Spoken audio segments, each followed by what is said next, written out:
আমি সবার কাছে আজকের দিনে পয়লা বৈশাখের আগে মায়ের মন্দির নতুন করে উদ্ঘাটন যে ডেভেলপমেন্টের কাজ হয়েছে স্কাইওয়াক সহ মন্দির সংলগ্ন এলাকা সহ সবাইকে বলবো শান্তিপূর্ণভাবে গণতান্ত্রিক আন্দোলন করার অধিকার সকলের আছে উইথ পারমিশন, বাট প্লিজ দয়া করে সে যেই হোক ABCDEFG যেই বা হোক আইন কখনো হাতে তুলে নেবেন না।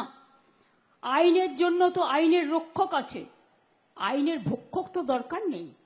তাই আপনাদের অনুরোধ করব, কেউ কেউ প্ররোচনা দেবে কোনো ব্যাপারে, কিন্তু প্ররোচিত হবেন না। প্ররোচনার সময় যে মাথা ঠান্ডা রাখে সেই তো আসল জয় করে, তাই তো আসল জয় হয়। আপনারা জয়ী হন, আপনাদের সকল পরিবারকে, সকল ধর্মের, সকল সংস্কৃতির, সকল খেলাধুলার, সকল শিক্ষা জগৎ